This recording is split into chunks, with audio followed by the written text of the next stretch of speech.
রাস্তায় বুক পুড়িয়ে হাঁটবে। এই বাংলাদেশের জন্য আমরা আন্দোলন করি নাই, এই বাংলাদেশের সরবরাহ করি নাই। আজকেও এক কোটা খাদ্যের জন্য বাংলাদেশের মানুষ ডাস্টবিনে পুলিশের সাথে লড়াই করবে।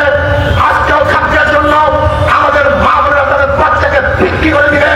আজকেও খাদ্যের জন্য আমাদের সন্তানরা হত্যা করবে। এটা বাংলাদেশের মানুষ দেখতে চায় নাই। আজকে আমার মা বোনকে ধর্ষণ করার পরে তাদের হত্যা করা হবে। আজকে বাংলাদেশের মানুষের মা বোনদের চেহারার মধ্যে একে দিক থেকে রক্ত করা হবে। এই বাংলাদেশ আমরা দেখতে চাই নাই। আমরা দেখতে চাই নাই ভারতের হস্তক্ষেপ। আজকে বাংলাদেশ আমাদের বাংলাদেশ নয়, স্বাধীন বাংলাদেশ নয়। গোটা বাংলাদেশকে ভারত কন্ট্রোল করে। এই ভারতের গোষ্ঠী আজকে বাংলাদেশকে কন্ট্রোল করার জন্য, গোলামি করার জন্য তারা চেষ্টা করতেছে। আমরা গোলামির দিন থেকে ভিন্ন করে স্বাধীন হতে চাই, মুক্ত হতে চাই, বেরিয়ে যেতে চাই। আমরা যে আন্দোলন করেছিলাম সাম্যতা রক্ষা করার জন্য, বৈষম্য দূর করার জন্য, সাম্য, মানবিক মর্যাদা, সামাজিক ন্যায় বিচার প্রতিষ্ঠা করার জন্য আমরা কি দেখলাম যে 5ই আগস্টের পরে আবারও দখলদারি, আবারও চাঁদাবাজি, আবারও হত্যা করা হয়েছে, হত্যা করা হয়েছে। আজকে আমার মা বোনকে ধর্ষণ করা হয়েছে। আজকে আমি কি দেখলাম হাজারো নিরাপদ মানুষকে আবারও কেটে দেওয়া হয়েছে, হাজারো গরু লুট করা হয়েছে, ঘর লুট করা হয়েছে, মানুষের অত্যাচার করা হচ্ছে, চুরন করা হচ্ছে, নির্যাতন করা হচ্ছে। এর জন্য মানুষ আন্দোলন করে নাই, সংগ্রাম করে নাই, রক্ত দেয় নাই। আমরা চাই না জুলুম দেখতে বাংলাদেশের মধ্যে, বৈষম্য দেখতে চাই না।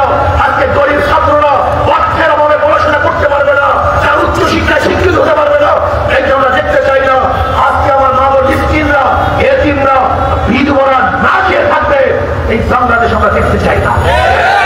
আজকে আলেমদের সাথে বৈষম্য করা হচ্ছে। সবচেয়ে বেশি বৈষম্য শিকার হচ্ছে আলেমরা।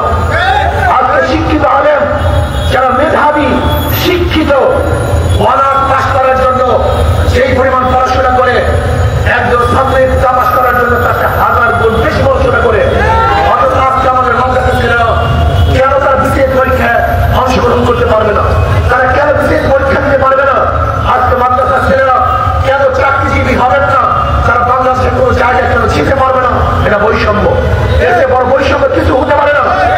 আজকে কওমি মাদ্রাসার সাথে বৈষম্য করা হচ্ছে। কওমি মাদ্রাসার ছেলেদেরকে আজকে অনেক জায়গায় ইচ্ছাকুটি আর অযোগ্য ঘোষণা করা হচ্ছে। আজকে যে আলাগুলি কওমি আর ছাত্র সবচেয়ে বেশি জানে, সেই নিখার কাজী হিসাবেও আজকে কওমি মাদ্রাসার ছেলেরা চাকরি পাচ্ছে না। এটা কেমন বৈষম্য আমি তো বুঝছি না। আজকে কওমি আর ছাত্ররা পুলিশে অংশগ্রহণ করতে পারছে না, র্যাবে অংশগ্রহণ করতে পারছে না, আজকে মিলিটারিতে অংশগ্রহণ করতে পারছে না, বিসিএস ক্যাডারে অংশগ্রহণ করতে পারছে না। এটা বৈষম্য। এই বৈষম্য বাংলাদেশের মানুষ দেখতে চায় না। আজকে অর্থনৈতিক অবস্থাটা কি ধনী শুধু ধনী হবে আর গরিব শুধু গরিব হবে, এই বৈষম্য দেখতে চাই না। আজকে বাংলাদেশের অর্থনীতির অবস্থা কি জানেন আপনি? আপনি যাবেন ব্যাংকে 5 লক্ষ টাকা টানার জন্য, ব্যাংক বলবে আপনার কি মর্গেজ দেওয়ার টাকা আছে? আপনার তো আমার মর্গেজ নেই। ব্যাংক তো আপনাকে টাকা দিবে না। যার টাকা আছে ব্যাংক তাকেই টাকা দিবে।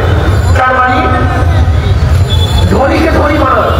যার 5 লক্ষ টাকা আছে ব্যাংক তাকে 5 লক্ষ টাকা দেয়।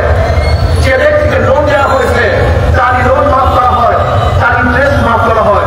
তাই ধনীকে বর্তমান অর্থনীতি 5 বার ধনী বানায়, আর গরিবের কাছে 5টা লাফি মারে।